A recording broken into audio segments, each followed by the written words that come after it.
நிவேதிம் YouTube channel நண்பர்கள் அனைவருக்கும் என்னுடைய பணிவான வணக்கம். கலிகாலம் இப்படித்தான் இருக்கும், கலிகாலம் இப்படித்தான் முடியும்னு துவாபர யுகத்திலே கிருஷ்ணர் மகாபாரதத்தில் கூறியிருக்கிறாருன்னு சொன்னால் உங்களால் நம்ப முடியுதா? நம்புங்க. அதை பற்றி தான் நம்ம இந்த பதிவில் பார்க்க போகிறோம். அதுக்கு முன்னாடி நீங்கள் இன்னும் நம்மளோட யூடியூப் சேனலை சப்ஸ்கிரைப் பண்ணலைன்னா மறக்காமல் சப்ஸ்கிரைப் பண்ணிக்கோங்க. மகாபாரதத்தில் பாண்டவர்கள் வனவாசத்தப்போ கிருஷ்ணர் ஒரு முறை சந்திச்சாங்க. அப்பொழுது யுதிஷ்டன் கிருஷ்ணனிடம் அடுத்த யுகம் எப்படி இருக்கும் அதை பற்றி கூறு அப்படின்ட்டு கிருஷ்ணர்கிட்ட கேட்டான்.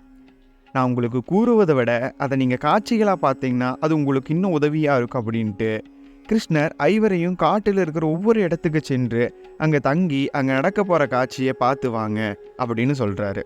அவர்களும் அவ்வாறே அங்கே இருக்கிற காட்டுக்கு போகிறாங்க. கொஞ்ச நேரம் கழித்து ஐவரும் திரும்பி வந்து அவர்கள் கண்ட காட்சியை கிருஷ்ணர்கிட்ட கூறுறாங்க. யுதிஷ்டன் சொல்கிறான், நான் இது போன்ற ஒரு காட்சியை நான் பார்த்ததே இல்லை.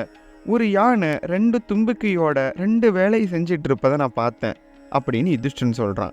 இதே போல தான் கலியுகத்தில் தலைமை பதவியில் இருக்கிற மக்கள் என்ன பண்ணுவாங்க அப்படின்னா, முக்கிய பதவிகளில் இருப்பவர்களும் நல்லவர்கள் போல இருந்து கொண்டு ஊழல், கொலை, ஆக்கிரமிப்பு, இயற்கை வளங்களை சுழன்றது, மக்களை ஒரு பொருட்டாக பார்க்காம இருக்கிறது, இந்த மாதிரி நிறையா விஷயங்களை பண்ணுவாங்க. அதைத்தான் இந்த நீ கண்ட காட்சி சொல்லுது அப்படின்னு சொல்லியிருக்காரு. ரெண்டாவதாக பீமன் வனத்தில் போய் என்ன காட்சியை பார்த்துட்டு வரானா, ஒரு கன்றானது அப்போதான் குழந்தை குட்டி போடுது. குட்டி போட்டதுக்கப்புறம் அது தன்னோட நாவால் அந்த குழந்தை மேலே இருக்கிறதையெல்லாம் சுத்தம் பண்ணிகிட்டு இருக்குது. முழுதாக சுத்தம் பண்ணி முடித்ததுக்கப்புறம் அது விடாமல் தொடர்ந்து சுத்தம் செஞ்சுக்கிட்டே இருக்குங்காட்டி அதோட உடம்புகளில் காயம் மாறாது. இதுக்கு என்ன பொருள் கண்ணா, இது எனக்கு விடை புரியலை அப்படின்னு கிருஷ்ணரை பார்த்து பீமன் கேட்டதுக்கு கிருஷ்ணர் சொல்கிறாரு, கலியுகத்திலையும் இதே போல தான் பெற்றோர்கள் தன்னோட குழந்தைகளை பொத்தி பாதுகாக்கிறன்னு சொல்லிட்டு மாணவர்கள், அதாவது குழந்தைகளை ஒரு விஷயத்தில் தங்களோட முழு சக்தியை காட்ட விடாமல் ஒரு சரௌண்டிங், ஒரு சேஃப் ஜோனுக்குள்ளேயே வச்சு பாதுகாத்துட்டு இருப்பாங்க. இதுதான் நீ கண்ட காட்சி சொல்லுது பீமா அப்படின்னு சொல்கிறாரு. மூன்றாவதாக அர்ஜுனன் ஒரு காட்சியை பார்த்து சொல்கிறான், கிருஷ்ணா, நான் பார்த்த காட்சி கொஞ்சம் வித்தியாசமானது. ஒரு பறவையோட ரக்கைகளில் வேதங்களானது எழுதப்பட்டிருந்தது. ஆனால் அந்த பறவையே தன்னோட ரக்கைகளை ஒவ்வொன்றா உதிர்த்து கொண்டிருந்தது. இதுக்கு எனக்கு விளக்கம் புரியல கண்ணா, நீயே கூறு அப்படின்னு சொல்கிறாரு. கிருஷ்ணர் சொல்கிறாரு, கலியுகத்தில் இதுதான் நடக்கும். வேதம் படித்தவர்கள் அனைவரும் வேதத்தினை மறந்து தன்னிலை மறந்து வேதம் செய்யாமலும் பாராயணம் பண்ணாமலும் வேள்விகள் புரியாமலும் அதர்ம வழியில் மாறுவார் அப்படின்ட்டு கிருஷ்ணன் சொல்கிறாரு. நான்காவதாக நகுலன் தான் கண்ட காட்சியை சொல்கிறான். அதாவது ஒரு பெரிய மலையில் ஒரு பாறையானது அங்கிருந்து உருண்டு வந்து கொண்டு இருக்குது. அது தான் வர வழியில் இருக்கிற எல்லாத்தையும் அடித்து நொறுக்கி கொண்டு இருந்தது. ஆனால் இறுதியில் அது ஒரு இடத்துல நிற்கும்பொழுது பார்த்தா அது ஒரு சிறிய செடிக்கு முன்னாடி அந்த பெரிய பாறையானது தடுத்து நிறுத்தப்பட்டிருந்தது. இந்த காட்சி எனக்கு விளங்கவில்லை கண்ணா, நீ சொல்லு அப்படின்ட்டு நகுலன் கேட்குறாரு.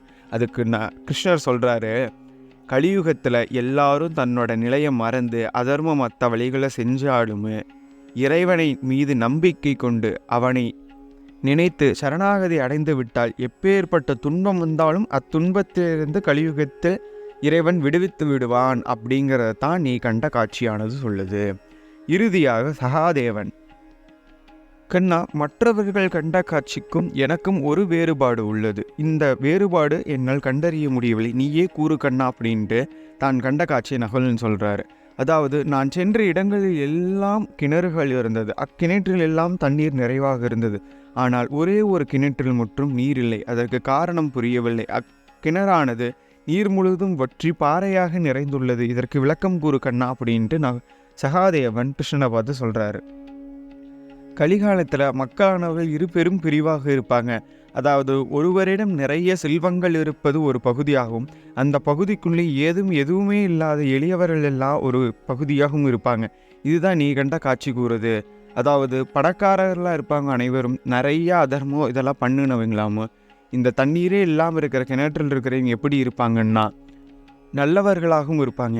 ஏன் அப்படி சொல்கிறாங்க அப்படின்னா, அந்த கலியுகத்தோட இறைவில் இறுதியில் என்ன நடக்கும் அப்படின்னா, அதர்மம் புரிந்தவர்கள் அனைவருமே அதிகமாக இருப்பாங்க, தர்மம் பண்ணவங்களை குறைவாக இருப்பாங்காட்டி பூமியானது தன்னோட சமநிலையை மறந்து தன்னோட சமநிலையானது திரிந்திரும். அப்பொழுது தான் இந்த கலிகாலமானது என்ன ஆகும்னா முடிவுக்கு வரும் அப்படின்னு கிருஷ்ணர் சொல்கிறாரு. இப்போ உங்கள் எல்லாருக்கும் ஒரு சந்தேகம் வரும், கலிகாலத்தை பற்றி ஏன் கிருஷ்ணர் சொல்கிறாரு அப்படின்ட்டு. உங்கள் எல்லாருக்கும் மகாவிஷ்ணு பெருமாளோட 10 அவதாரங்கள் தெரியும். அதில் கலியுகத்துக்கு முன்னதாக இருக்கிற அவதாரங்களில் என்ன கடைசி அப்படின்னா கிருஷ்ணர் அவதாரம் தான் இறுதி. அதாவது 2 விதமாக தசாவதாரத்தை சொல்லுவாங்க. நார்த் இந்தியாவில் வந்து புத்தரை சேர்த்துவாங்க. நம்ம தென்பகுதியில் வந்து என்ன பண்ணுவாங்கன்னா பலராமனை 10வது அதாவது 8வது அவதாரமாக வைப்பாங்க. இறுதியாக யாரை வச்சுருப்பாங்க அப்படின்னா கிருஷ்ணரை வச்சுருப்பாங்க. 10வது அவதாரம் இன்னும் எடுக்கவில்லை. அதாவது கலியுகம் முடியும் போது தான் இந்த 10வது அவதாரமான கல்கி அவதாரமானது எடுக்கப்படும் அப்படின்னு சொல்கிறாரு. இந்த துவாபர யுகம் எப்படி நிறைவு பெறும்னா கிருஷ்ணரோட மரணத்திற்கு பிறகு இந்த உலகம் சிறிது காலம் இருந்ததுக்கப்புறம் இந்த துவாபர யுகமானது நிறைவு பெற்று கலியுகம் ஆரம்பிக்கும். இப்போ இந்த கலியுகம் யாரால் முடிக்கப்படும் அப்படின்னா கல்கி அவதாரத்தால் தான் முடிக்கப்படும்.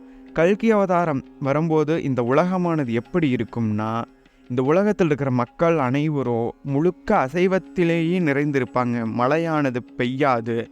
பேராசை, பொறாமை, போட்டி இதெல்லாம் மக்களோட மனதில் ரொம்ப அதிகமாக இருக்கும். கொலை, கொள்ளை, சொத்து பிரச்சனை இதெல்லாம் நிறைய விஷயங்கள் தெரிஞ்சிருக்கும். இயற்கை பேரிடர்கள் வந்து ஆங்காங்கே இருக்கும். மலைகள்லாம் குன்றுகளாகவும் கடல்கள்லாம் உலகம் முழுக்க பரவி இருக்கிற கண்டங்கள்லாம் நீரில் மூழ்கும் அப்படின்ட்டு கலியுகமானது முடிகிறதுன்னு சொல்கிறாரு. இப்போ கல்கி அவதாரம் எங்கே எப்படி பரப்பார் அப்படின்ட்டு வந்து ஒரு சில கூற்றுகள் வந்து சொல்லியிருக்கிறாங்க. கலியுகம் இப்படித்தான் இருக்கும், கல்கி அவதாரம் இப்படித்தான் இங்கே தான் பிறப்பார், ஜனனம் எடுப்பார்.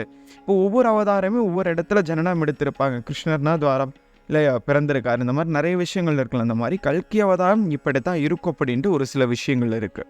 அதாவது இந்த கல்கி அவதாரம் எப்படி எடுப்பார் அப்படின்ட்டா ஏதோ அந்த கலியுகமானது நிறைவு பெற சமயத்தில் சுவாமி எப்படி இருப்பார்னா ஒவ்வொருத்தருக்கு கல்கி அவதாரமே வித்தியாசமாக இருக்கும். ஒவ்வொருத்தர் என்ன நினச்சிட்டு இருக்காங்க அப்படின்னா குதிரையின் மேல் கல்கி அவதாரம் வரும் அப்படின்னு சொல்லிட்டு இருக்காங்க. ஒவ்வொருத்தர் வந்து கல்கியானப்பட்டவர் மனித உருவத்தோடும் குதிரை தலையோடும் இருப்பார் அப்படின்ட்டு ஒரு சில கருத்துக்கள் இருக்குது. அதற்கு நமக்கு கல்கி அவதாரம் வந்தால் தான் அதற்கான முடிவு நமக்கு தெரியும். ஏன்னா நம்ம ஏற்கனவே கூர்ம அவதாரம் பார்த்துருக்கோம். அதில் சுவாமி எப்படி இருப்பார்னா மனித உருவத்தோடு இருப்பார், கூர்ம மேலே இருப்பார். நீங்கள் கூர்ம அவதாரத்தை கன்ஃபியூஸ் பண்ணக்கூடாது. கூர்ம அவதாரம் 2 இடத்துல சுவாமி கூர்ம அவதாரம் எடுத்திருக்காரு. ஒன்று பூமியானது கடலுக்குள்ளே மூழ்கும் போது சுவாமி கூர்ம அவதாரம் எடுத்து போய் இது பண்ணுவார்.